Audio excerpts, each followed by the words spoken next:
Welcome to my channel legal tube. Welcome to all. जैसे आप title देख के जान ही गए होंगे कि आज का टॉपिक हमारा क्या है। तो ये 12 कानून बहुत ही छोटे और बहुत ही इंटरेस्टिंग है।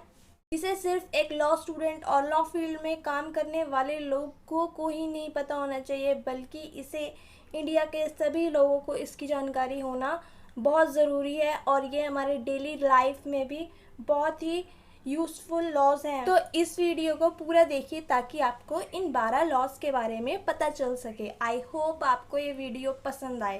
तो आपने वो लाइन तो सुनी होगी, लेडीज़ फर्स्ट। तो हमारा पहला कानून भी लेडीज़ के ऊपर है कि किसी भी वुमेन को शाम को 6 बजे से लेकर सुबह के 6 बजे तक अरेस्ट नहीं किया जा सकता।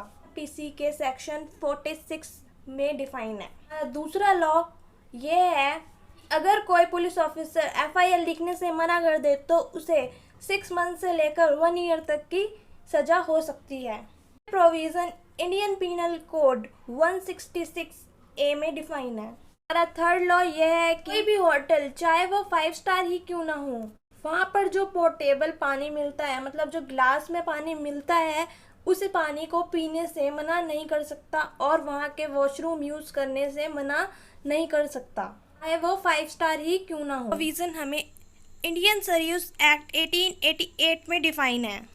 हमारा फोर्थ लॉ ये है कि कोई भी कंपनी किसी प्रेग्नेंट वुमेन को नहीं निकाल सकती। अगर वो प्रेग्नेंट है तो उसे जॉब से नहीं निकाला जा सकता, और अगर वो ऐसा करती है तो उसे 3 साल की सज़ा हो सकती है।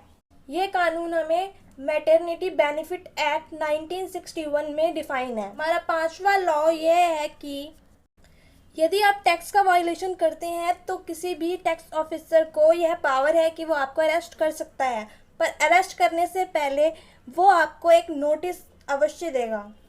पहले वो नोटिस देगा तभी वो अरेस्ट कर सकता है। और कस्टडी में कितने टाइम तक रखना है तो ये अधिकार केवल टैक्स कमिश्नर के पास ही होता है। ये कानून हमें इनकम टैक्स एक्ट 1961 में डिफाइन है। हमारा 6th कानून भी वुमेन्स के ऊपर है। ओनली वुमेन पुलिस कांस्टेबल ही किसी महिला को गिरफ्तार कर सकती है, पर यदि उसने कोई हीनियस क्राइम किया है जैसे मर्डर या कोई और क्राइम, तो वारंट के बेसिस पर और मजिस्ट्रेट की परमिशन लेने के बाद कोई पुलिस ऑफिसर भी वुमेन को गिरफ्तार कर सकता है। तो हमें सीआरपीसी 1973 में डिफाइन है। हमारा 7वां कानून भी बहुत ही इंटरेस्टिंग है, जो बहुत ही कम लोगों को पता होगा। जो घर का सिलेंडर होता है वो खाना बनाते समय किसी भी कारण से ब्लास्ट हो जाता है, तो जिस कंपनी का वो सिलेंडर है, जो गैस एजेंसी होगी, उसे 50 लाख रुपए हर्जाना देना होगा। उस हर्जाने के लिए उसे पुलिस स्टेशन जाना होगा और उस ब्लास्ट के लिए एफआईआर दर्ज करानी होगी, और फिर as per the citizen charter Indian Oil Corporation website पर एक कंप्लेंट दर्ज करानी होगी। हमारा 8th लॉ ये है कि कोई भी शॉपकीपर जो रिटेल प्राइस लिखा होता है उससे ज़्यादा पैसे नहीं ले सकता। आपको यह पूरा अधिकार है कि आप उससे उसके लिए कम पैसे पे करने के लिए बार्गेनिंग कर सकते हैं। ये प्रोविज़न हमें मैक्सिमम रिटेल प्राइस एक्ट 2014 में डिफाइन है। 9th लॉ दिल्ली वालों के लिए है कि अगर आप दिल्ली में किसी भी किराए के मकान में रहते हैं तो मकान मालिक आपको फोर्सफुली नहीं बोल सकता घर खाली करने के लिए। उससे पहले उसे एक प्रायर नोटिस देना होगा, फिर ही आप उस घर को खाली कर सकते हैं। ऐसा कहा गया है दिल्ली रेंट कंट्रोल एक्ट 1958 के सेक्शन 14 में। हमारा 10वां कानून भी बहुत ही इंटरेस्टिंग है कि एक पुलिस ऑफिसर हमेशा ऑन ड्यूटी होता है, चाहे उसने यूनिफॉर्म पहना है या नहीं। अगर कोई पर्सन किसी पुलिस ऑफिसर से कोई शिकायत करता है तो वो यह कहकर मना नहीं कर सकता कि वो मदद नहीं कर सकता क्योंकि वो ड्यूटी पर नहीं है। ऐसा कहा गया है पुलिस एक्ट 1861 में।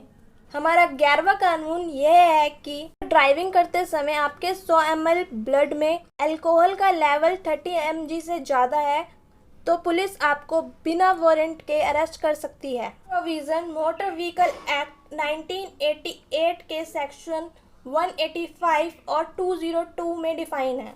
हमारा 12वां और लास्ट कानून यह है कि यदि आप हिंदू हैं और आप एक सिंगल पेरेंट्स हैं और आप एक सिंगल मदर हैं तो आप किसी भी बच्चे को गोद ले सकते हैं, चाहे वो लड़का है या लड़की। वहीं अगर आप सिंगल फादर हैं तो आप सिर्फ लड़का ही अडॉप्ट कर सकते हैं। साथ ही गोद लेने वाला पर्सन और उस बच्चे के बीच का जो डिफरेंस है वो 21 ईयर्स का होना चाहिए, मतलब कि दोनों के बीच में 21 ईयर्स का गैप होना चाहिए। अगर ऐसा नहीं है तो आप अडॉप्ट नहीं कर सकते। यह प्रोविज़न हमें Indian adaptation and maintenance act 1956 में डिफाइन है। So here the lectures and thank you so much for the time and patience. I hope आपको ये वीडियो अच्छी लगी और पसंद भी आई हो। आप इस चैनल को लाइक एंड सब्सक्राइब कर सकते हैं और अपने कमेंट और फीडबैक भी दे सकते हैं।